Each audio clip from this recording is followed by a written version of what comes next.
ఆప్కి అదాలత్లో బాగేశ్వర్ ధామ్ ప్రముఖుడు పండిత్ ధీరేన్ కృష్ణశాస్త్రి గారి మీదన ఆరోపణ. ఈయన ప్రజలకి మాయమాటలు చెప్తూ ఉంటారు. మీరు కార్డు తీస్తున్నప్పుడు, ప్రజలకి వాళ్ళ భవిష్యత్తు చెప్తున్నప్పుడు ముందు వెనక అన్నీ చెప్తున్నారు. ప్రజలు మిమ్మల్ని ఒక ఆశ్చర్యంగానూ అలాగే దేవుడు అవతారంలా భావిస్తున్నారు. నేను ఏ రోజు దేవుడు అవతారం అని చెప్పిందే లేదు. నేను ఏ రోజు నన్ను పూజ చేయమని చెప్పి ఎవరికి చెప్పలేదు. మీకు వినటానికి ఆశ్చర్యంగా ఉంటుంది. ఆప్కే అదాలత్లో ఇది చెప్పాలి. నన్ను ఫాలో చేసేవాళ్ళు, నన్ను నమ్మేవాళ్ళు నన్ను పూజ చేస్తే అది నాకు కష్టంగా ఉంటుంది. నేను హనుమాన్జీ గురించి చెప్పడానికే వచ్చాను. నన్ను ఆ చోట్ల పెట్టుకోవాలనుకోవట్లేదు. రెండో విషయం, నేను భవిష్యత్తు గురించి చెప్పట్లేదు. భవిష్యత్తు గురించి బ్రహ్మ తప్ప ఇంకెవరు చెప్పలేరు. ఒక మంచి భవిష్యత్తుని ఎలాగ అమర్చుకోవాలనేది నేను చెప్పగలను. నా గురువు వల్ల నాకు ఇంట్యూషన్ దొరుకుతుంది, సిగ్నల్ దొరుకుతుంది. అదొచ్చి గ్రహ నక్షత్రాలు ఎలా ఉంటాయి, ఆస్ట్రాలజీ, జ్యోతిష పద్ధతి, గ్రహాలు, నక్షత్రాలు. ఇవాళ నాసా వచ్చింది, ఇస్రో కూడా ఇప్పుడే వచ్చింది, ఇవాళ ఆస్ట్రానమీ కూడా వచ్చింది. దానికన్నా ముందే గ్రహ నక్షత్రాల గురించి మన జ్యోతిష పరంపర చెప్తూ వచ్చారు. వాళ్ళు ఇవాళ గ్రహణం ఉంది అని చెప్తే ఆ రోజు గ్రహణం ఉంటుంది, ఇంతసేపు గ్రహణం ఉంటుందని చెప్తారు, అంతసేపు గ్రహణం ఉంటుంది. ఇవాళ కావాలంటే సైన్స్ రావచ్చు, కానీ నా గురువు నాకు ఇదే నేర్పించారు. నా గురువు నాకు ఇచ్చారు. ఎవరైనా ప్రశ్న అడిగితే వాళ్ళకి ప్రార్థన చేసి వాళ్ళకు మంచి దారి చూపించు అని, నాకేది మంచి అని పడుతుందో అది రాసి పెడతాను. నేను భవిష్యత్ అంతా చెప్పను, కానీ ప్రజల మనసులో ఒక తప్పుడు ఆలోచనలు ఉదయించాయని నేను చెప్పగలను. అంటే మీరు ప్రవచనానికి వెళ్తున్నప్పుడు, కథలు చెప్పేటప్పుడు ప్రజలు గనక ఏదైనా అడిగితే అప్పుడు మీరు నాకు తెలుసు మీరు ఇంటి నుంచి ప్రసాదం చేసి తీసుకొచ్చారని చెప్తున్నారు. అది నాకు తెలుసు అని చెప్తున్నారు. అది మాత్రమే కాకుండా ఏ అమ్మాయితో మీకు అఫైర్ నడుస్తుందో కూడా చెప్తానని చెప్తున్నారు. ఇది వినేవాళ్ళు ఏమంటున్నారంటే మీరు ఆసిర్ మునీర్ కార్డు తీసుకుని ఉండొచ్చు కదా అని అంటున్నారు. చాలా మంచి ప్రశ్న. మొదటి విషయం మంచి ప్రశ్న. మొదటిగా ఇదొక పరంపర విద్య, దర్బార్ విషయం.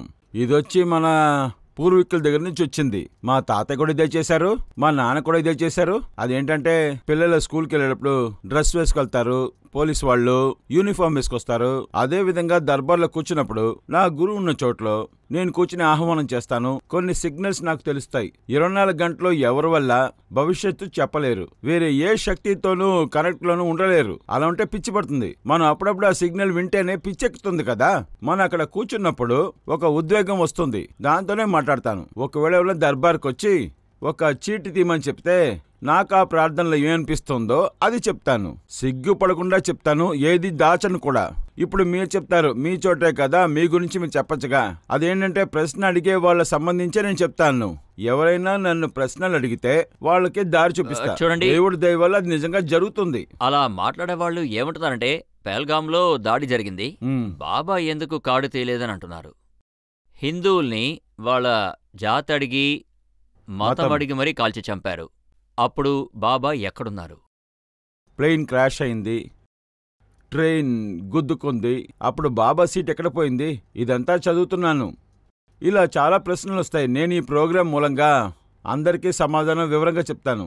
24 గంటల్లో దర్బార్లో కొన్ని విషయాలున్నాయి. కొంచెంసేపు అక్కడ కూర్చుంటాను, కూర్చుని ప్రార్థన చేస్తాను. దేవుడు కృష్ణుడికి కూడా తెలిసింది మహాభారతం జరుగుతుందని. కానీ దాన్ని అడ్డుకున్నారా? లేదు. నేను భాగ్యాన్ని అడ్డుకోను, నేను ఆ విధి రాతని అడ్డుకోను. ఒకవేళ నేను అడ్డుకుంటే అప్పుడు నేను దేవుడైపోతానే. దేవుడు అవసరం లేదు కదా. నేను రాసిన దాన్ని తుడిపేయను. మీరు ఆ ప్లేన్లో కూర్చోవద్దు, ఎయిర్ ఇండియా క్రాష్ అవుతుంది అని నేను చెప్తే, నేను అలా చెప్పేస్తే తర్వాత అది విధి రాతే మారిపోతుంది. ఇంకో విషయం, మహాభారతంలో అభిమన్యుకు ఒక చరిత్ర ఉంది. దేవుడు కృష్ణుడికి తెలుసు వీడు ఇప్పుడు వెళ్ళాడంటే తిరిగి రాడని. కానీ దేవుడిది అడ్డుకోలేదు. ఎందుకంటే అదే విధి. దేవుడు రాముడికి తెలుసు నేను 14 ఏళ్ళు వనవాసానికి వెళ్తే మా నాన్న చనిపోతారని తెలుసు. తెలిసినా కూడా వెళ్ళారు. ఎందుకంటే విధి రాతని ఎవరూ మార్చలేరు. అదే నేను ఫాలో చేస్తున్నాను. నేను కూడా మీలో ఒక్కడనే. నాకు గురు పరంపర నుంచి ఆశీర్వాదం దొరికింది. ఆ ఆశీర్వాదంతో ప్రజలకి చీకటిలో ఒక దారిగా వెలుతురుగా చూపిస్తున్నాను. నేను భవిష్యత్తుని చూపించట్లే, భవిష్యత్తుని సృష్టిస్తానికి ప్రజల్ని హెచ్చరిస్తున్నాను. నేను భవిష్యత్తుని ఎదిరించట్లేదు, భవిష్యత్తుని సృష్టించే గురించి మాట్లాడుతున్నా. ఆ తర్వాత గ్రహ నక్షత్రాలను చూసి గురు పరంపర, సన్యాసి పరంపర దాన్ని ఆధారంగా పెట్టుకుని దేవుడి దయ వల్ల మీకు ఇలా జరుగుతుంది అని అందరికీ చెప్తాను. ఇదంతా ఇలా ఉంది, దాన్ని ఇలా మార్చాలని చెప్తాను. ఎందుకంటే నేనేది అడ్డుకోలేను, నేను దేవుణ్ణి కాదు. భవిష్యత్తు చెప్పమని అడగలేదు. అట్లీస్ట్ పాకిస్తాన్ న్యూక్లియర్ బాంబ్స్ ని ఎక్కడెక్కడ దాచారో అది మాత్రం చెప్పండి చాలు. ఏం చెప్పమంటారు? నా దేవుడికి ఇది కూడా చూపించమని నేను వేడుకుంటున్నాను. మీరు ఆపరేషన్ సింధూర్ గురించి చాలా విషయాలు మాట్లాడారు. న్యాయం జరిగిందని మీకు అనిపిస్తుందా, లేదా ఇంకా మిగిలిందంటున్నారా? నేను ప్రశాంతంగా ఉన్నాను, శాంతంగా ఉన్నాను. కానీ నన్ను రెచ్చగొడితే ఊరుకోను. ఇప్పుడు ఇది పాత ఇండియా కాదు, ఇది కొత్త యుగం యొక్క భారతం, 2025 యొక్క భారతం. మునీర్ ఇంకా పాకిస్తాన్ అర్థం చేసుకోవాలి. ఇప్పుడు మమ్మల్ని మీరు రెచ్చగొట్టారంటే మేము ఊరుకోము. ఇప్పుడు 9 చోట్లకే వెళ్ళాయి, తర్వాత 99 చోట్లకు వెళ్తాయి.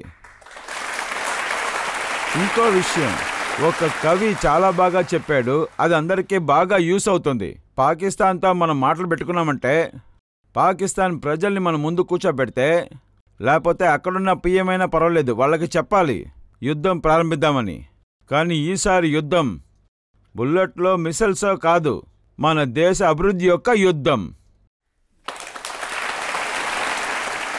మనం బుద్ధుడు పుట్టిన దేశం వాళ్ళం. రాముడు కృష్ణుడు పుట్టిన దేశం, బుద్ధుడు పుట్టిన దేశం. యుద్ధమంతా మేము నమ్మము. కానీ మీరు రెచ్చగొడితే మేము అసలు ఊరుకోము. మీరు రెచ్చగొట్టారు, మతాన్ని రెచ్చగొట్టి చంపారు, మా ఇంట్లో దూరి కొట్టారు. ఆ తర్వాత రెచ్చగొడితే పియుకి ఖచ్చితంగా తీస్తాం. ఇప్పుడు జరిగింది ఆపరేషన్ సింధూర్, ఇంకా మెహందీ అంతా మిగిలింది, హల్దీ మిగిలింది. మునీర్ సార్కి ఈ వీడియోని ఖచ్చితంగా పంపించాలి. హల్దీ ఇంకా అవ్వలేదు. మునీర్ సార్కి పెళ్ళైపోయిందంటే, పెళ్లి తర్వాత పాకిస్తాన్లో లాహోర్లో ఉన్న మన జెండాని ఎగరేస్తాం.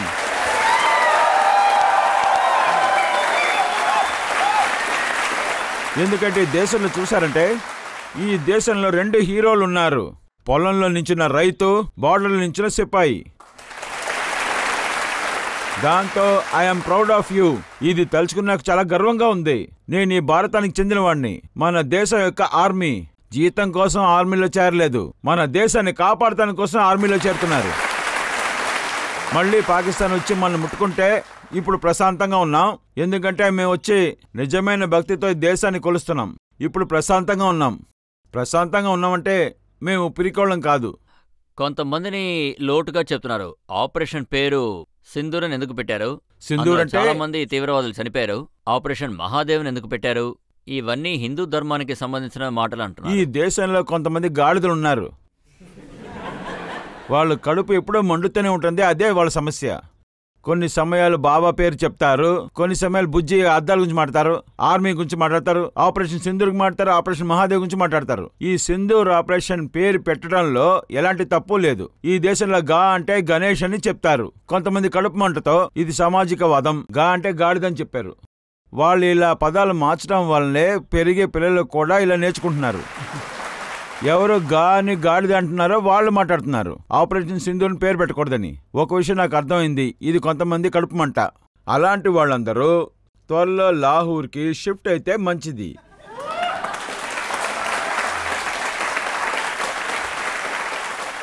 ఎవరైనా అడగాలనుకుంటున్నారా? నా ప్రశ్న ఏంటంటే, హిందూ ప్రజల్ని, హిందూ సహోదరులని చాలా మంది లవ్ ట్రయాంగిల్లో మోసం చేసి పెళ్లి చేసుకుంటున్నారు. పెళ్లి చేసుకున్న తర్వాత అబ్బాయి ముస్లిం అని తెలుస్తుంది. దాన్ని ఎలా ఆపగలం? మొదటి విషయం, నేను ప్రార్థన చేయాలనుకుంటున్నాను. ఈ ప్రేమ అనేది మొహబ్బత్ బురీ నహీ హై, పర్ మాँ बाप से ज्यादा जरूरी नहीं है.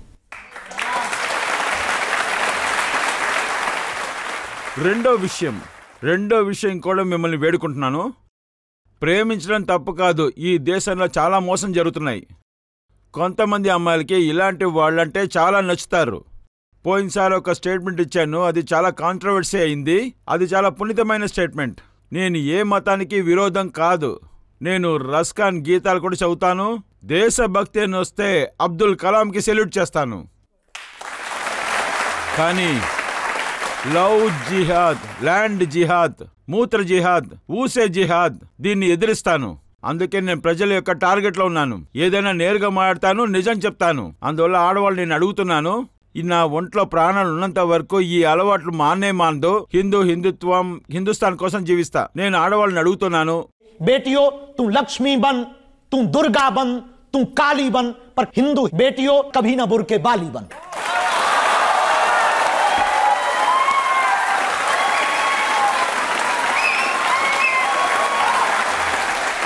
అదే విధంగా నేను ఇంకో విషయం కూడా వివరంగా చెప్తాను. నాకు ఎలాంటి ముస్లిం ఆడవాళ్ళ మీద ఈష్ అనేది లేదు, మర్యాద ఉంది. మీరు మీ మతాన్ని జాగ్రత్తగా చూసుకోండి, మా ఇంటి ఆడవాళ్ళు మా మతాన్ని జాగ్రత్తగా చూసుకుంటారు. ఇది చిరాకు స్టేట్మెంట్ కాదు. మేము ముస్లింని హిందువులుగా మార్చాలనుకోవట్లే, మేం క్రిస్టియన్స్ని హిందువులుగా మార్చాలనుకోవట్లే. చరిత్రలో ఒక కథ కూడా లేదు అదేంటంటే కత్తి చివర చూపించి హిందువులు ముస్లింలు హిందువులుగా మారమని చెప్పలే. అలా ఉన్నప్పుడు మన ఆడవాళ్ళ మటుకు టార్గెట్ అవ్వాలి. ఇవాళ మన నమ్మకాలు 35 ముక్కలుగా విరిగాయి. కోల్కతాలో డాక్టర్ అమ్మాయిని చంపారు. అదే విధంగా మన గుర్గాన్పూర్లో మధ్యప్రదేశ్లో రఫీక్ అనే ఒక కుర్రాడు మెడ నరికేశాడు. ఎందుకంటే ఆ అమ్మాయి తనతో జీవించలేదని చెప్పినందుకు. ఇందులోంచి తప్పించుకోవడానికి మంచి దారి ఏంటంటే తెలుసుకోవాలి, పరిశోధన చేయాలి. ఆ తర్వాత ఆ కుటుంబం గురించి విచారించాలి. ఒకరు బొట్టు పెట్టినా తిలకం పెట్టినా వీళ్ళు హిందువుని చెప్పలేము, వాళ్ళు మోసం చేసేవాళ్ళు కూడా ఉండొచ్చు. కానీ శాస్త్రి గారు, చాలామంది ముస్లిం మగాళ్ళు ఆడవాళ్ళు ఉంటారు. వాళ్ళు నిజంగానే ప్రేమించి ఉండొచ్చు, వాళ్ళు జెన్యున్గానే ప్రేమించే వాళ్ళు అయిండొచ్చు. అందులో ఎలాంటి సమస్య లేదు. అదే సమస్య అబద్ధం ఆడితేనే సమస్య. ఇప్పుడు ఆయన అడిగిన ప్రశ్న లవ్ జిహాద్ గురించి అడిగారు. లవ్ జిహాద్ అనేది ఈ దేశంలో ఉత్సాహంతో చేపట్టే ఒక పథకం. ముస్లింల మీద ఎలాంటి ఇబ్బంది లేదు. నాకు స్నేహం ఉంది, లోకంలో ఉన్న వాళ్ళ ముస్లిం దగ్గర మాట్లాడతాను. అదే విధంగా ఇస్లాం మతం గురించి కూడా నేను అర్థం చేసుకుంటున్నాను. నాకెలాంటి సమస్య లేదు, ముస్లింతో నాకు సమస్య లేదు. ఒకవేళ ఏదైనా సమస్య ఉండుంటే ఈ మధ్య నేను పాకిస్తాన్కి చెందిన ఆయన్ని నేను కలిశాను. ఆయన ఏమన్నారంటే నేను పేరు మార్చుకోలేను, సనాతనంలో పేరు మార్చుకోవడం ముఖ్యమని అడిగారు.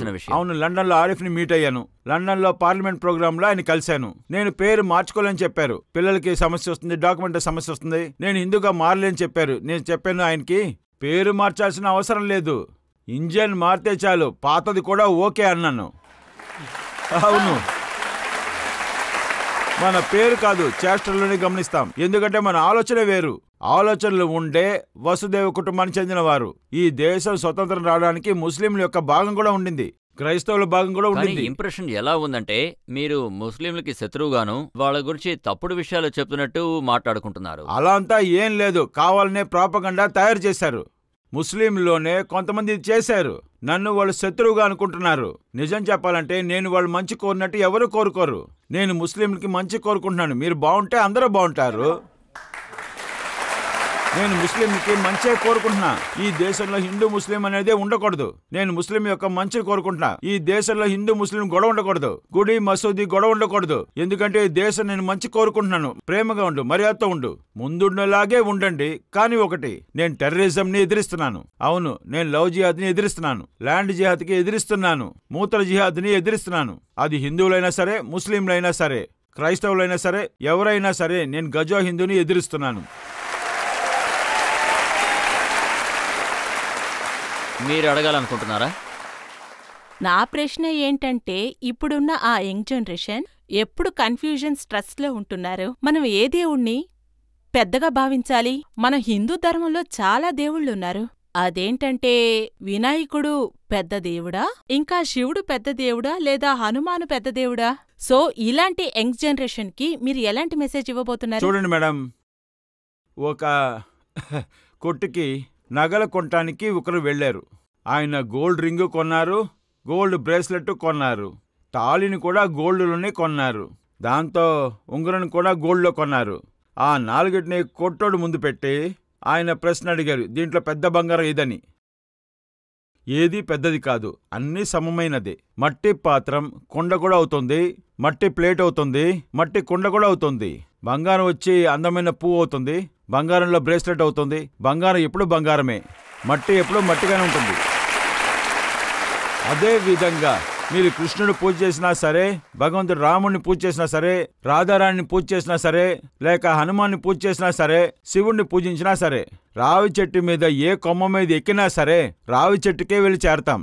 అదే విధంగా ఏ దేవుడిని మనం కొలిచినా ఆ దేవుడికే వెళ్ళి చేరతాం. కానీ అంటూ ఉంటారు కదా, మహాదేవుడు దేవుళ్ళకే దేవుడు. ఆయన ఎందుకు అలా అంటున్నారంటే ఆయన్ని అందరూ ఇంట్లో పూజ చేస్తారు. మిగతా దేవుణ్ణి 1-2 జనరేషనే కొలుస్తున్నారు, ఈయన కుటుంబాన్నే పూజిస్తున్నారు. శివుడు మహాదేవుడు ఎలా అని అడగండి. ఇప్పుడు శివుణ్ణి కొలుస్తున్నారు, ఆయన భార్య పార్వతీదేవి, ఆవిడ్ని పూజిస్తున్నారు. సరే, పార్వతీదేవి మాత్రం కాదు, అన్ని దేవుళ్ళని పూజిస్తున్నారు, వాళ్ళ పిల్లల్ని పూజిస్తున్నారు. వినాయకుడు, కార్తికేయుడు మిగతా దేవుడి పిల్లల్ని కొలుస్తున్నారా? లేదు, వాళ్ళ కోడల్ని కూడా పూజిస్తున్నారు. రిద్ధి సిద్ధి వాళ్ళ మనవల్ని కూడా పూజిస్తున్నారు. శుభలాభ్. అందువల్ల మిగతా వాళ్ళ దేవుళ్ళు ఈయన మహాదేవుడు.